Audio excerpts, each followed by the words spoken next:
Trump is going to call out Jeb Bush and George W. Bush for the Iraq War here and 9/11.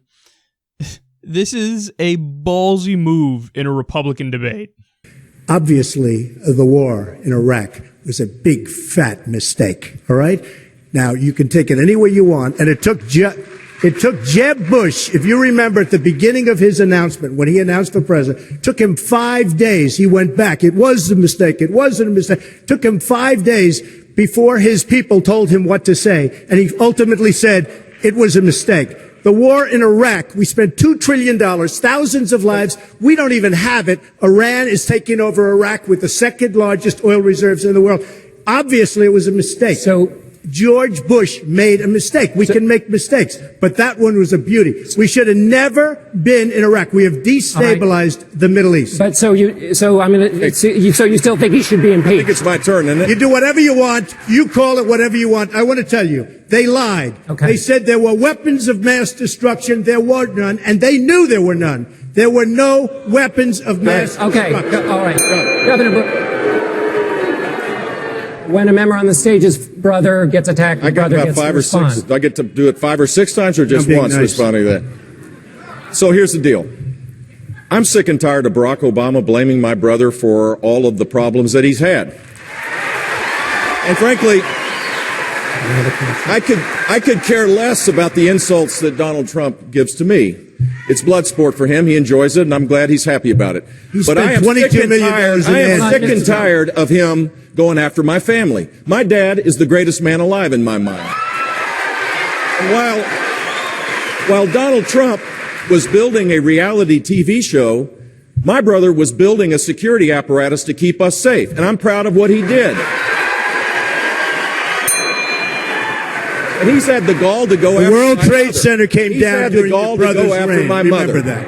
Hold on. Let me finish this. He's had the gall to go after my mother. That's not keeping us safe. I won the lottery when I was born 63 years ago and looked up and I saw my mom. My mom is the strongest woman I know. She should be running. This is not about my family or his family. Okay. This is about the South Carolina families that need someone to be a commander-in-chief that can lead. And I'm that person. Okay, that was brutal. That was an absolute smackdown from Donald Trump on Jeb Bush. Now, again, I need everybody to understand that the audience there is packed. I'm convinced of it, because they were doing riotous applause for Marco Rubio as he does asinine talking points on Ukraine. That doesn't happen. With the normal Republican base audience, that wouldn't happen. So, although it appears like, because it's true that the audience is totally against Trump there, the Republican base voters at home are cheering on Trump there, even though Trump is making liberal points. I mean, when states obvious facts like, no, George Bush didn't keep us safe. 9/11 happened on his watch. That's something that nobody else on the right except Trump can get away with it and make other Republicans agree. When a liberal states that and it's a fact, like, yeah, no, he did keep us safe, even though he didn't keep us safe. George Bush is great, blah, blah, blah, blah, blah. But when Trump's like, yeah, no, that guy didn't keep us safe. They're like, yeah, rock on, Trump. Again, the audience is against him, but it's packed. They put people who are in the RNC had to put people from the establishment and people from Jeb's campaign and Marco's campaign and people like that. So, but look at the stuff that Jeb said. He oozes weakness. Jeb is one of the weakest political candidates I've ever seen. He says, I'm sick and tired of him going after my family. Jeb, he very clearly there didn't go after your family. He went after a political issue. Yeah, your brother was president. He's going to get criticism. But it's not like he gave him criticism because of the way he dresses. He gave him... It's not a personal attack. It is a policy-based attack on Iraq. Now, also, I should note here that it's actually not true when Donald Trump was like, I was against Iraq and blah, blah, blah, blah, blah. No, his statements from back then are way more up in the air. At times, he was clearly for it. Then at other times, he says things that are against it. He tries to pretend like he was totally against it. But it's a policy disagreement at this point. And Jeb's like, I'm tired of you going after my family. Bitch, it ain't about your family. It's not a personal thing. It's about the policy of it. And then he said, my dad is the greatest man alive. Like, you sound like a fucking grade schooler. You know, I'm really mad that he goes after my papa, because my papa was really good to me. He wiped my bum when I was a baby. He was a good guy. What are you saying? You're at a fucking national debate, son. Get your shit together. You gotta come back with something better than, my daddy is the greatest man alive. I hope I could follow in his footsteps. What a loser. And then I don't even know why this was so out of left field.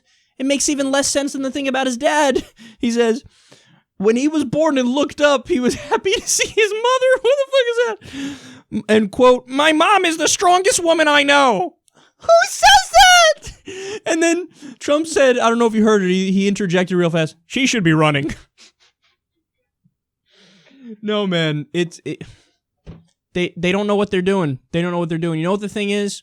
Jeb and Marco and all the other old school people on the stage, they're old school. So they still think it's 1992 and you're playing by those political rules, and you got to put on the fake politician rhythm and inflection and cadence and the way of talking, and then you'll get people, the faker you are and the more you stick to your vacuous talking points, the more people are going to want to vote for you.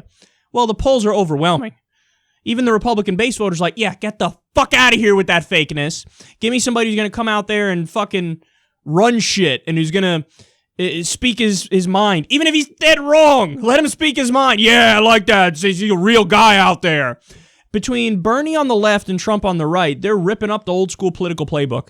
It's a new era, man. It's just, we're not the same. This isn't like the old, this isn't like the baby boomers or the silent generation where they wanted somebody like, oh, tell me rosy phrases in a fake way with a weird rhythm. No, we fucking despise that. Oh my God, we despise that. And that packed room is, a microcosm of the only fucking people in the country who watched that exchange and didn't walk away thinking Trump ran shit.